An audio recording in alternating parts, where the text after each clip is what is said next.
So Joe Biden and President Obama freely allowed China to pillage our factories, plunder our communities, and steal our most precious secrets. All right, we're going to continue to monitor the President of the United States. He's clearly deteriorating into a campaign-type speech going after the presumptive Democratic presidential nominee, Joe Biden. We're going to continue to monitor what the president's... 3 years ago...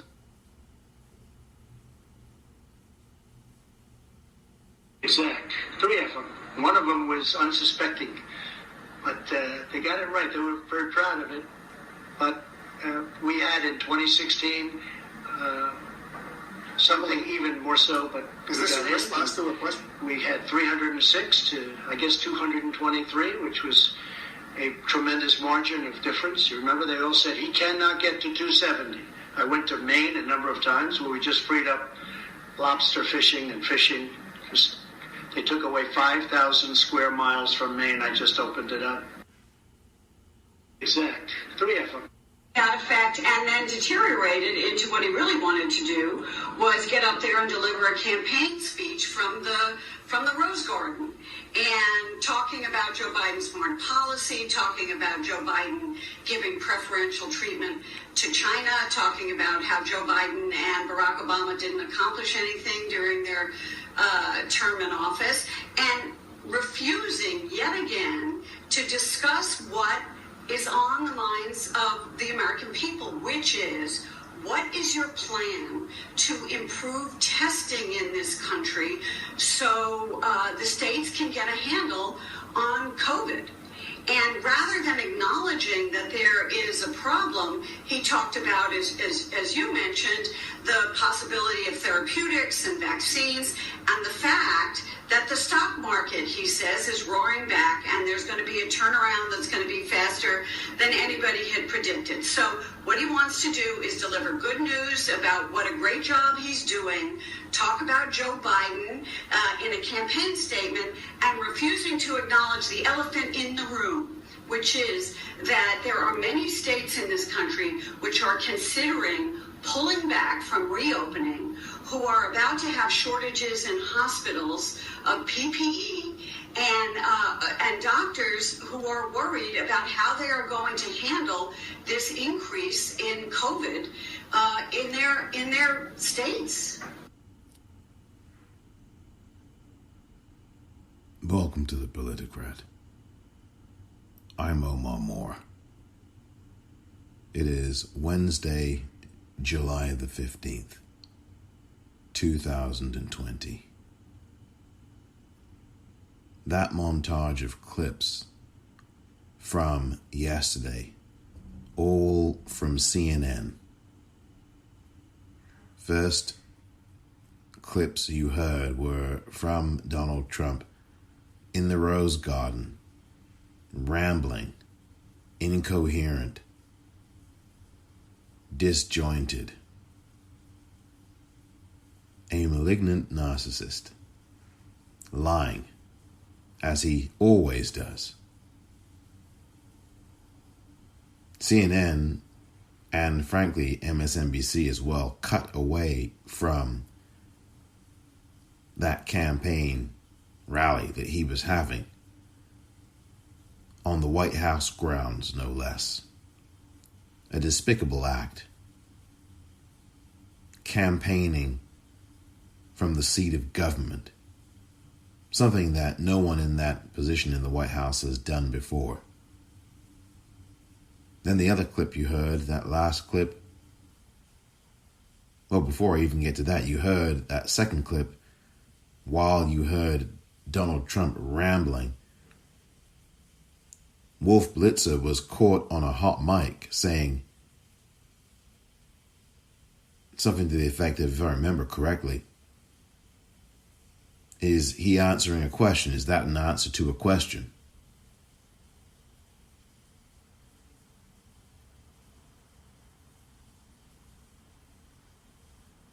That last clip you heard was Gloria Borger. She is a CNN analyst, talking about exactly what was going on in that 63-minute nightmare, a disgrace of a speech. in this episode, the anatomy of a meltdown. And do you care about your country? Because if you do, this is not the man that you'll be voting for this November. Nor will you be voting for his party. More from the calamity that was Tuesday with Donald Trump, plus some excerpts from a warning written by a senior Trump administration official named Anonymous. Next.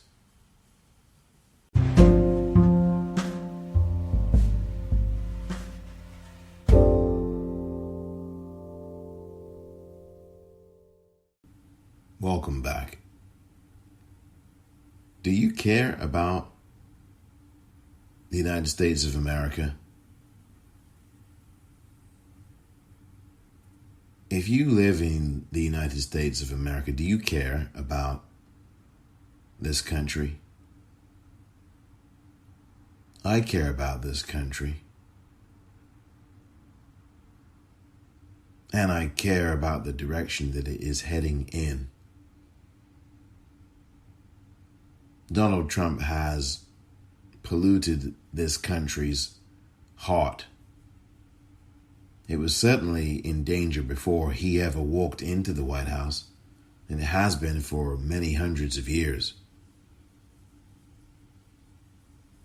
But the fact of the matter is that now Donald Trump is the greatest danger to the United States of America in terms of what he is doing to the infrastructure of the country. Now look, Republicans have been destroying the infrastructure of the United States for many decades. Reagan was one of the biggest offenders in that regard. But what Donald Trump is doing now is completely desecrating the very governmental institutions in this country that the country tries to pride itself on. Most recently, the commutation of the sentence of Roger Stone, that came late last week. Michael Flynn is expected to walk away as well in the not too distant future.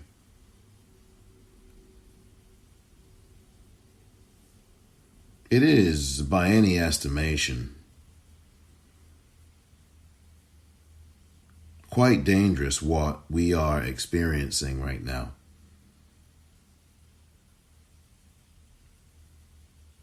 This has become more of a nightmare than it has any right to ever be.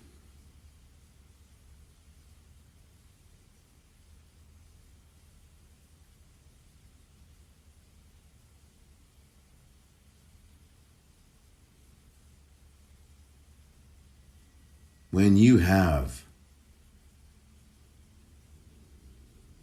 the niece of Donald Trump,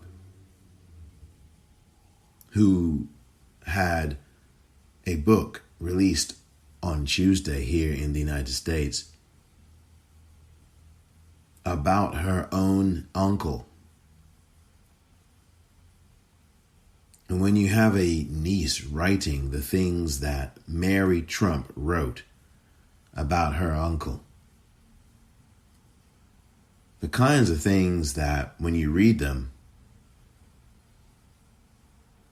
it's not that you feel sorry for this guy. It's that you think, well, yeah, that's exactly who you are. And you never had a chance.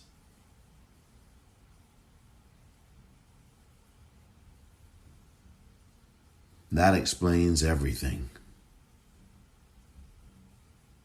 Now, this book is going to be a bestseller. There is no question about it.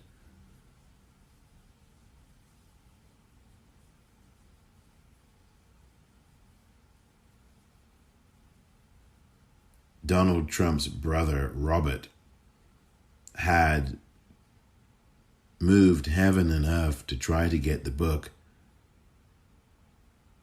delayed, to try not to have it published at all. And he kept appealing, and he lost. And finally on Monday, he lost. And that was the end of the appeals. And then the book was formally allowed to go ahead and be sold. Quite frankly, it was already being ordered in, and already had been ordered in to bookstores. I mean, the book had certainly been purchased online by many. There were bookstores who were actually getting in shipments of the book from the publisher Simon & Schuster. And they were literally just waiting to put them on the shelves of the bookstores the following day, which would have been yesterday, Tuesday, which was the release date.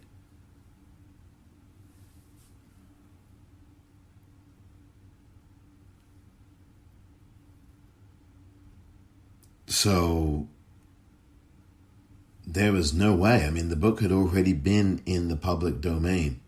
Rachel Maddow had read from it last week. You had other people reading from the book in the last few days. Some of the excerpts of the book appeared online and in newspapers. I mean, Simon & Schuster made a conscious effort at least a week or two ago to put the book out in the public domain so that it would make it even harder for Robert Trump to do anything about stopping its publication. I mean, the book is public knowledge. But when you have a niece getting on television, because there was also a gag order.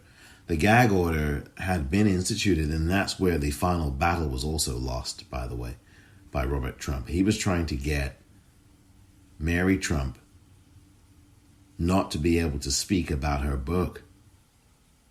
Yeah, maybe the book's out, but you can't speak about it. Well, as I say, he lost that battle too.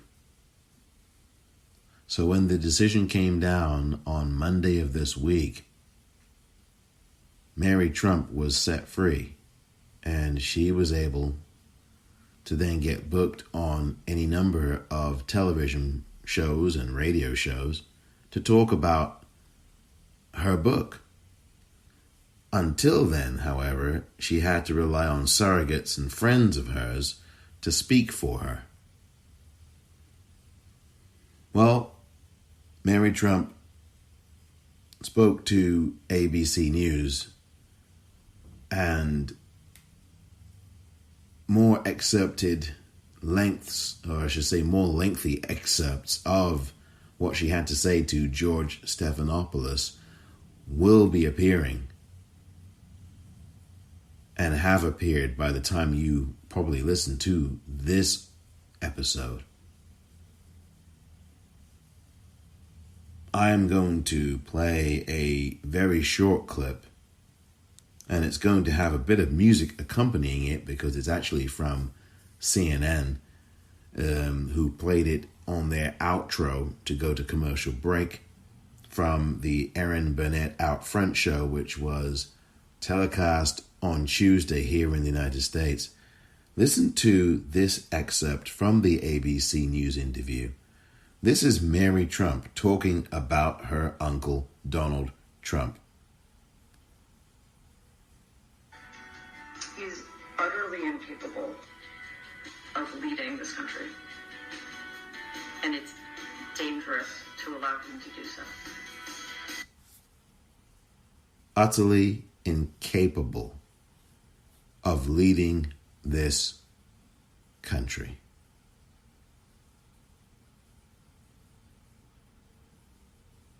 And it's dangerous for him to continue to do so.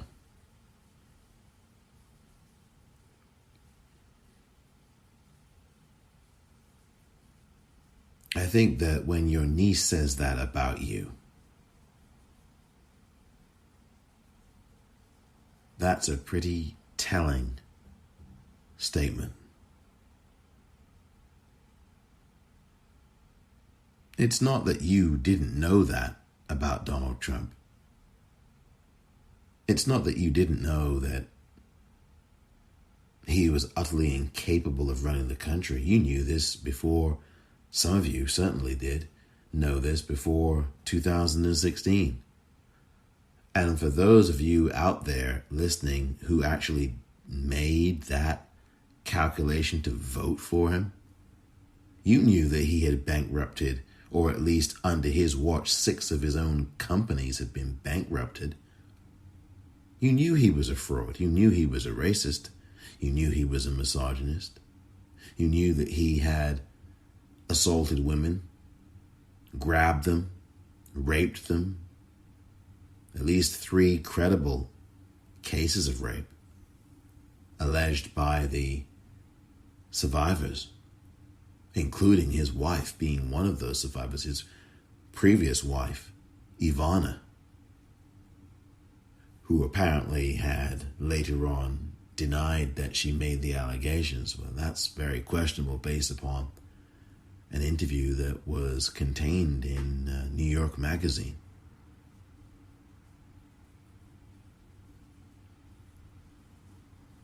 You knew Donald Trump.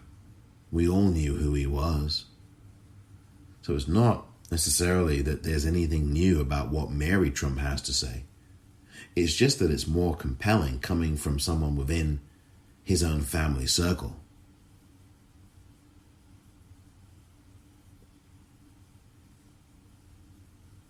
Do you care about the United States of America?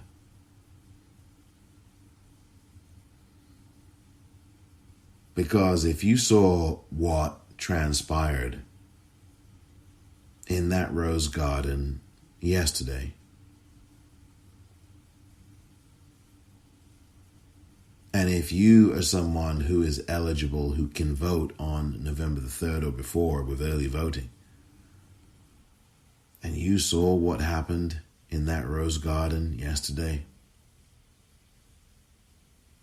I think now is the time for you to start making that plan as to what the landscape is going to look like for you voting-wise. As I've said many times here, having a plan now, and I'm not talking about who you're going to vote for, because I think it's incumbent now to vote for Joe Biden. I'm going to just flat out say it. Joe Biden is not perfect. I have done many an episode on this podcast talking about why Joe Biden has a lot of issues. And I have emphasized the importance of continuing to push him, even when you do vote for him this November. And I've seen people on Twitter, black men in particular, in some cases, talking about, well, we don't really need to be looking at Joe Biden. We really should be looking at third-party candidates and all this kind of nonsense. You got Kanye West, who's not really running at all. It's just bogus. He's not filed any paperwork. I've talked about that before here on the Politicrat podcast in subsequent, or either say previous episodes. But as I said to a quite prominent attorney, black male attorney, whom you know very well if you are here in the United States, there's no way I'm voting for Donald Trump. That is not happening. I told him that. And a load of people, I'm happy to say, agreed with me. Liked what I had to say on Twitter about that. The Popcorn REEL is the Twitter handle that I have. And I said in that tweet that I sent in response to the attorney who has handled such cases as that of Ahmaud Arbery, is currently doing that. I said, look, we have to keep pushing Joe Biden. Have to keep pushing him.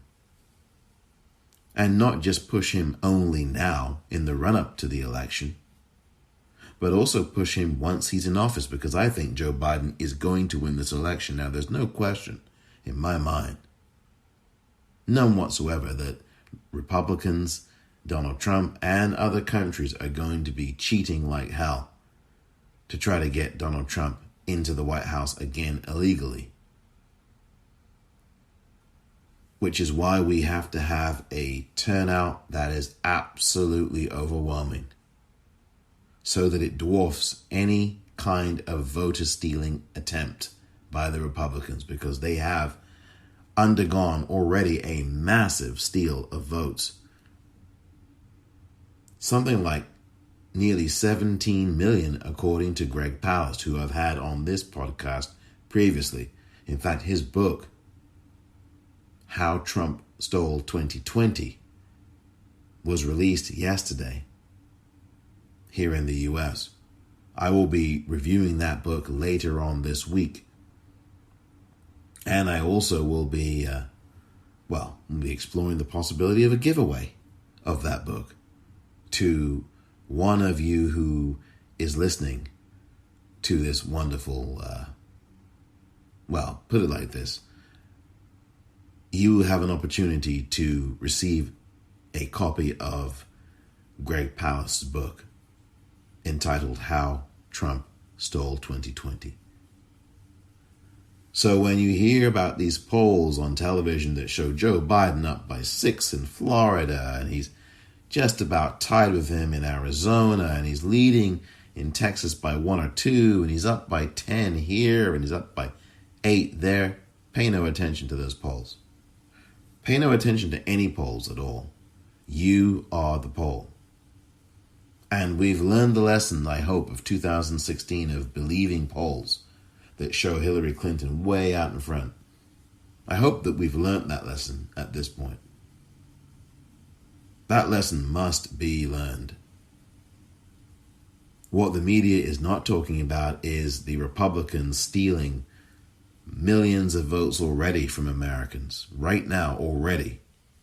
That's already baked into the cake before we even get to November.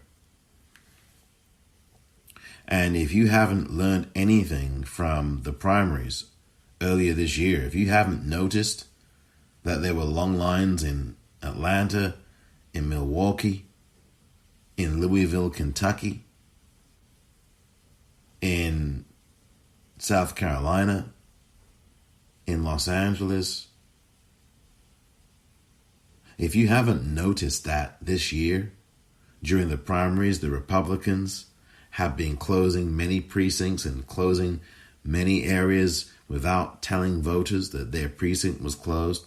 And if you don't think that that will happen this November, once again, you had better think again.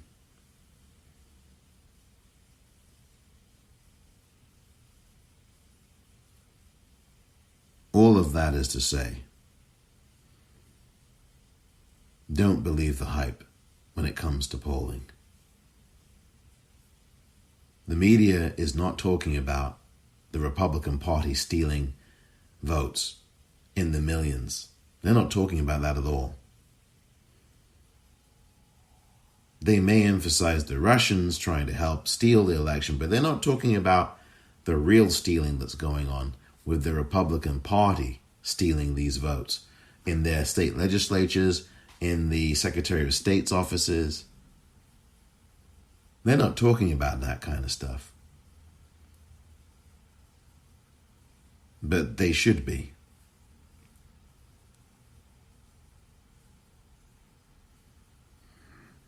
If you care about your country, then you will be checking your voter registration every single week from now through the end of October, before we get to November the 3rd. And I've said this before on this podcast. So that if you find something strange in your voter registration when you check it, say in September or in August or sometime this week, and you realize, oh dear me, I'm not on the voter rolls in my state, you have enough time to contact the Board of Elections and have the issue fixed. or you have enough time perhaps where you can re-register, whatever the rules of your state are. That's why it is important to keep checking your voter registration once every week, so that if you come across anything strange, you have enough time to get it fixed before November 3rd.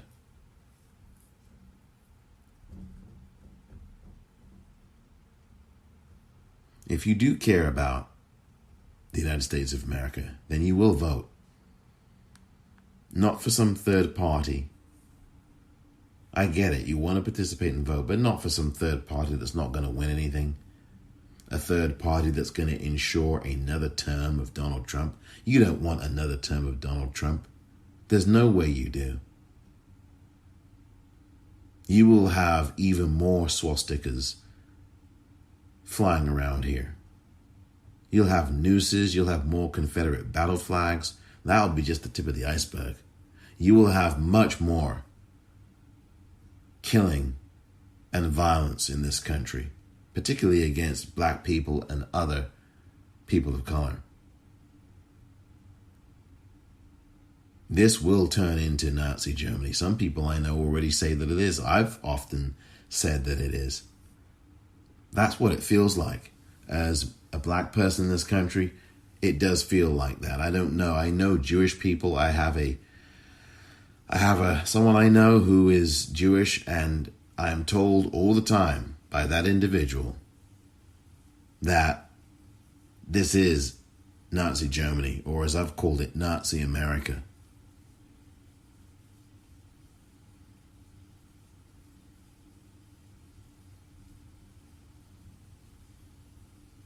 Do you care about the United States of America?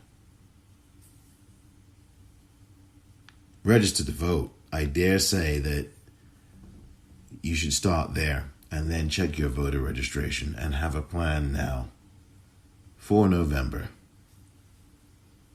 Here's what Caitlin Collins had to say, by the way, about this debacle from Tuesday. I mean, this was a debacle. And here's what Caitlin Collins told Erin Burnett on Burnett's program Out Front on Tuesday on CNN. Focus was not on coronavirus, though, at all. What's going on? No, the focus was on a lot of different topics, actually, Aaron. It was supposed to be on China and Hong Kong, but the president quickly got off of script there and instead started hitting Joe Biden after you saw all three cable networks carry the former vice president's remarks live earlier. And not only hitting him on China, but also infrastructure, asking where Joe Biden's son was, did not answer any questions on coronavirus, I should note, and he only barely brought up the pandemic that's sweeping the nation to repeat his false claim that we have fact-checked many times on this program about whether or not the more testing that is being done in the United States is what's leading to more cases. He did not address how there are people waiting in lines to get tested for hours on end and then being told that those places are out of test, or the fact that getting a test is still taking so long.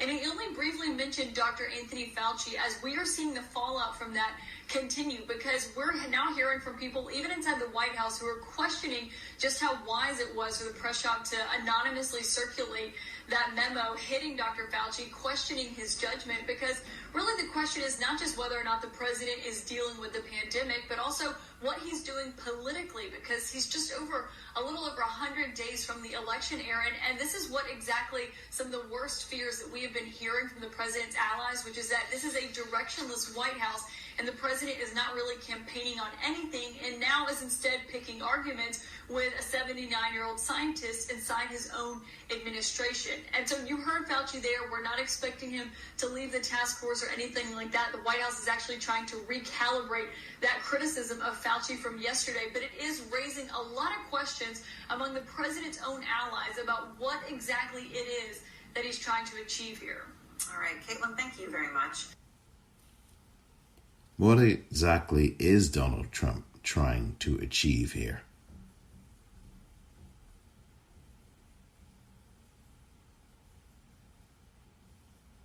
No plan? Well, maybe he does have a plan. Maybe the worst is yet to come. maybe the worst is yet to come, not on November 3rd or thereabouts, but after November 3rd, when it is clear that Donald Trump has been defeated by Joe Biden.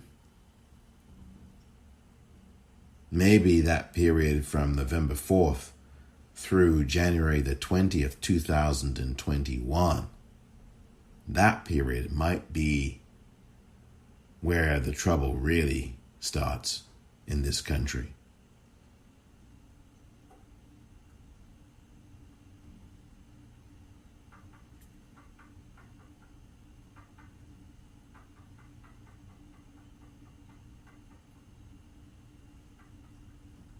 Well, there's a few more things to say about a man who really has nowhere to go, who knows he's going to lose the election, who knows that the Republican Party are trying their darndest to steal the election for him by stealing your vote, and who knows that Russia is very much a part of this as well.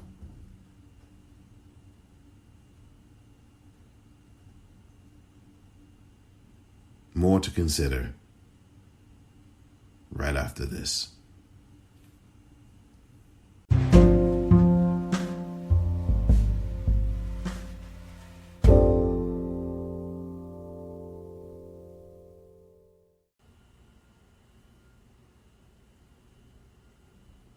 At a time when 37 states are seeing an increase in cases, and the number of deaths in this country has topped 136,000 people. This country needs someone to lead and someone we can trust. Not somebody who keeps saying false things, at best to make people feel better, or at worst to hide the truth and help his own re-election. And that is why Fauci is not being nuanced or vague anymore. I would stick with respected medical authorities who have a track record of telling the truth. I would say that's the safest bet. You can see by how he tightens his lips and his jaw about how he feels. Caitlin Collins is out front live out. That was Erin Burnett on her show Out Front on CNN on Tuesday. And you heard Dr. Anthony Falchi talking about what you should be doing in this time. Listening to people who tell the truth. Yes, that is the folks in science, the medical folks, like him and others, who know what it is they are speaking of. Not the guy who tells you to inject bleach and disinfectant into you. I think it's pretty easy to see how clear and obvious it is that Donald Trump is the wrong person to have ever stepped into that White House. And I think that even the Americans who voted for him see that now. They see that and they know that. And the question is, will they vote for him a second time? Or have they seen the light and vote for Biden instead this time around? According to those great ads that many different places have been running, particularly Republican voters against Trump, it would appear that some of those Trump voters have switched sides this time around. And that seems to be the prevailing wisdom at the moment. Now, bear in mind, of course, we are still just under 4 months away from this election. A lot can happen between now and then, November 3rd. A lot can happen.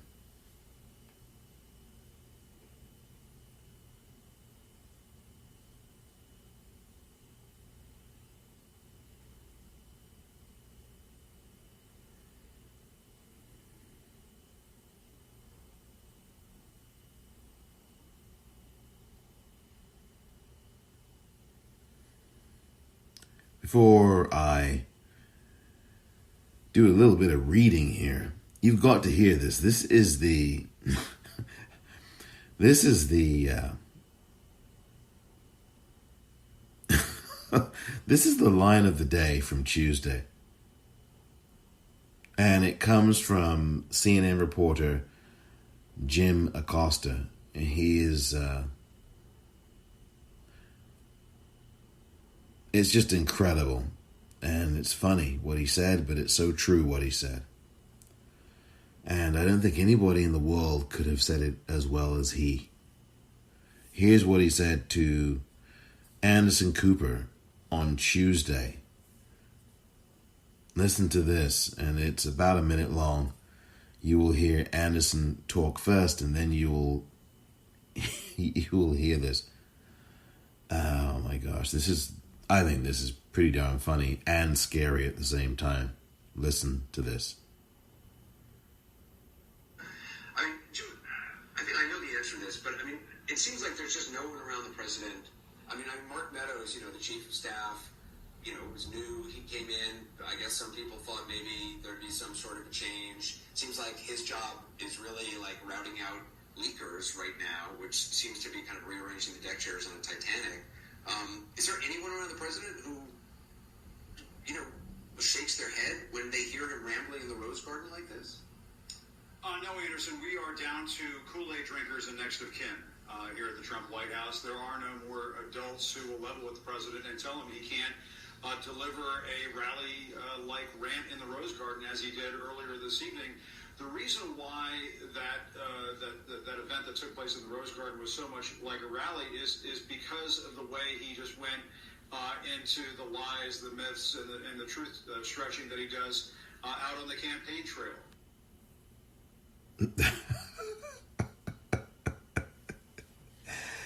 Oh, Jim Acosta with the line of the day. We are down to the Kool-Aid drinkers and next of kin at the Trump White House. Those are the only people who... This is not funny, actually. It's actually very, very sad and scary. These are the people that surround Donald Trump now.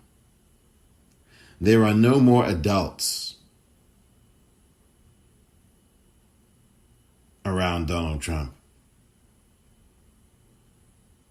Think about all of the people who have either resigned or been fired during the course of 3.5 years of this treasonous administration and treasonous human being who claims that he is in the White House with a title of Commander-in-Chief. Think of all of the people who've come and gone. Rex Tillerson, he's gone. Jim Kelly,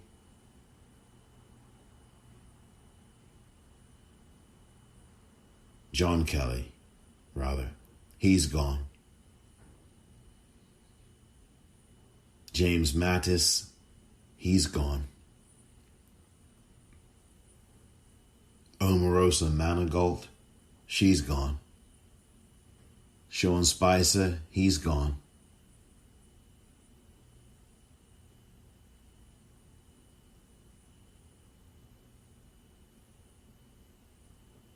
Sarah Sanders, she's gone.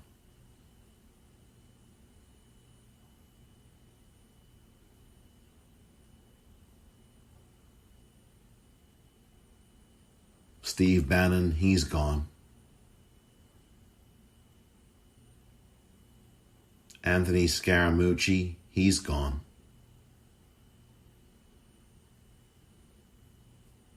Reince Priebus, he's gone. H.R. McMaster, he's gone.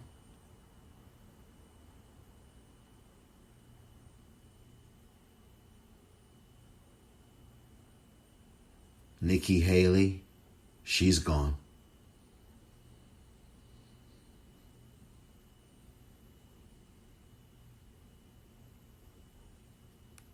Rick Perry, He's gone.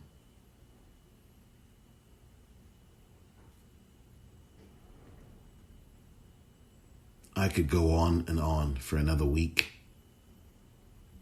The number of people who have exited that administration.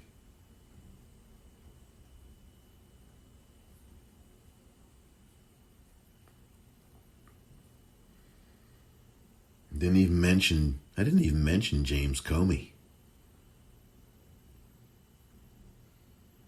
I didn't even mention all of the inspectors general who were fired.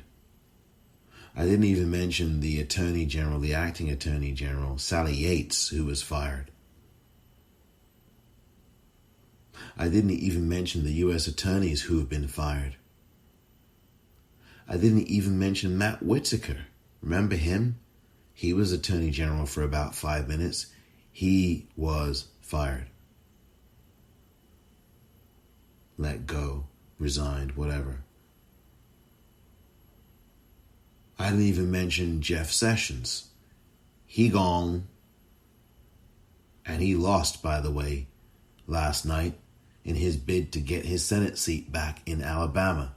He lost in a primary runoff against Tommy Tuberville, the former Auburn men's football coach. How about that? So Tuberville will be taking on Democrat Doug Jones this November, which will be a very tight race in Alabama for the Senate. All of these people who have left this administration. And now, like Jim Acosta says, we are down to only Kool-Aid drinkers and next of kin. That is where we are.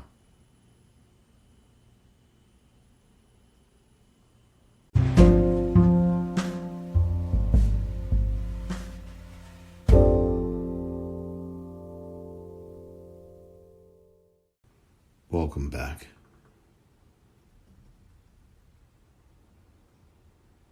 What are your values? What kind of value system do you have? I believe that is the cornerstone of any real discussion when you're talking about policy, because it is values that inform policy. Policies are a reflection of values.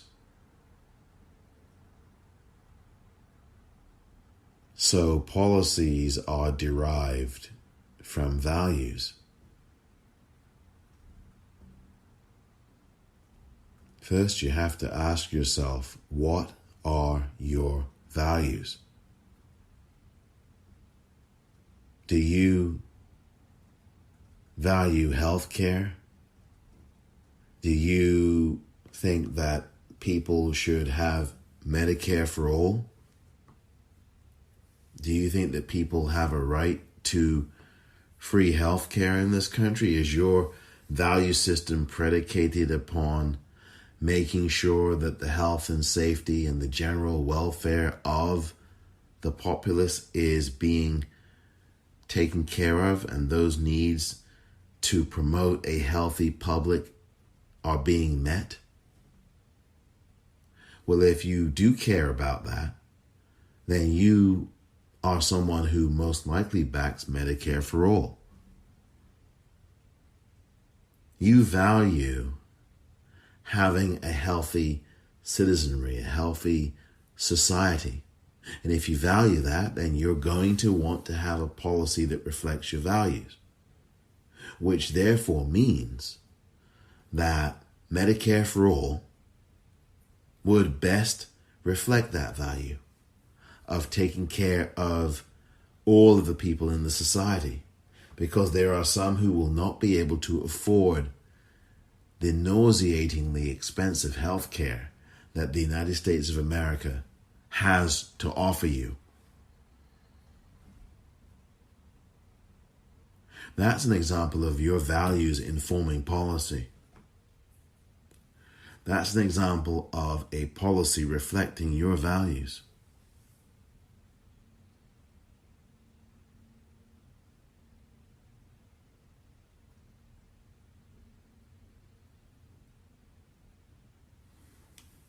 What kind of people are we? What kind of people do we want to be? I'm going to read an excerpt or two from the book by Anonymous. It's called A Warning. Now, this is a senior Trump administration official who wrote this. And as far as I know, that person is still in that administration, incredibly. This book was published in November 2019.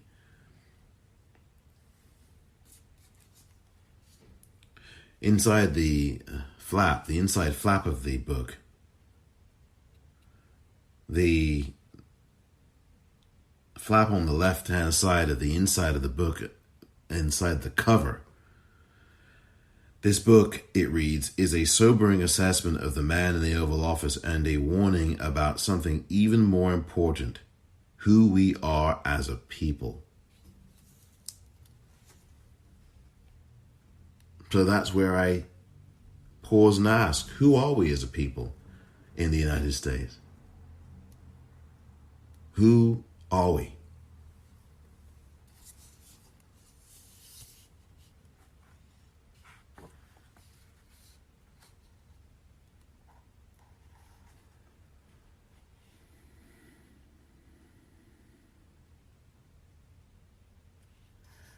If Republican senators read this book,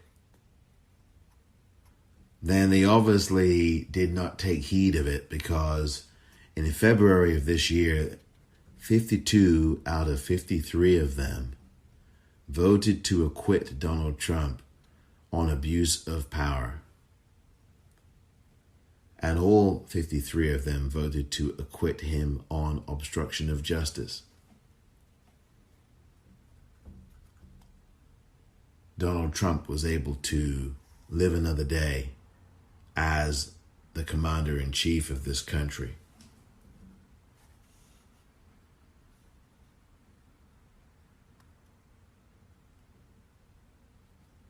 Here is an excerpt from the book. Actually, this is part of the introduction of the book, A Warning, written by Anonymous, a Trump administration official. After I published the op-ed in the Times, Trump responded with a one-word tweet, treason? ? Those 7 letters say it all. To the president, criticism is treasonous. I find this to be a very un-American position. Former President Theodore Roosevelt argued that it was treacherous not to criticize the nation's chief executive, as long as it was honest criticism. Quote, to announce that there must be no criticism of the president, or that we are to stand by the president, right or wrong, is not only unpatriotic and servile, but is morally treasonable to the American public, end quote, he wrote. Quote, nothing but the truth should be spoken about him or anyone else. But it is even more important to tell the truth, pleasant or unpleasant, about him than about anyone else, end quote. We do not owe the president our silence. We owe him the truth. That is the part of the introduction from that book, A Warning.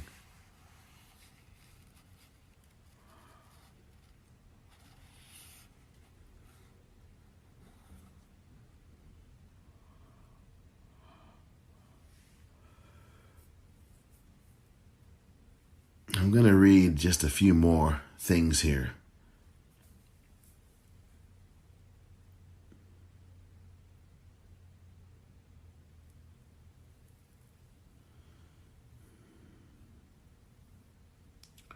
This is from page 80. Chapter is entitled The Character of a Man.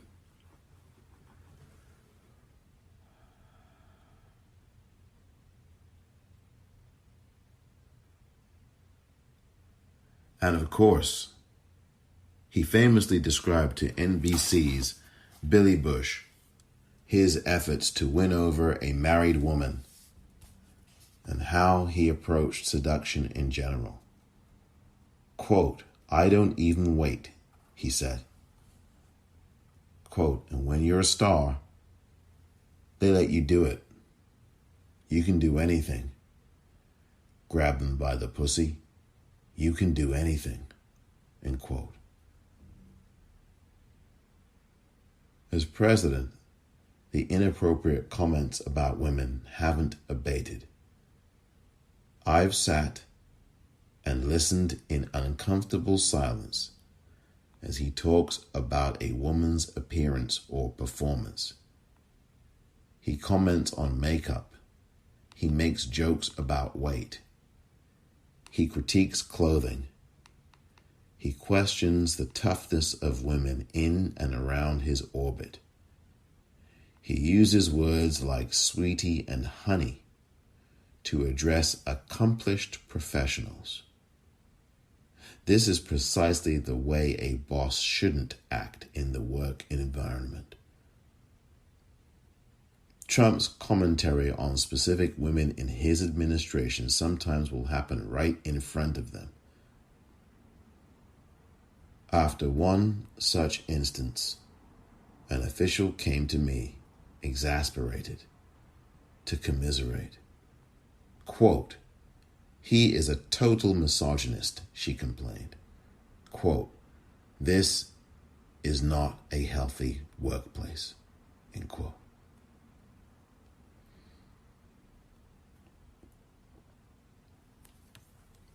Well, that was from the book A Warning by Anonymous, a senior Trump administration official.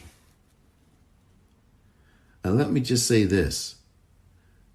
This country is not a healthy country. We have choices to make this November. I hope you've already made that plan to make that choice, but also a proper plan to vote in terms of how you're going to navigate long lines if you should be in a state or a city in a state where you are likely to see them, particularly if you are black or brown or elderly or young or poor or Native American.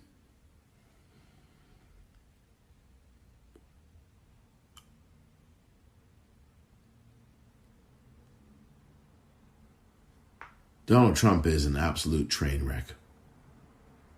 And he has made America an absolute train wreck. The damage has been done. Now it's really about mitigating the damage from here. This November will be truly a start.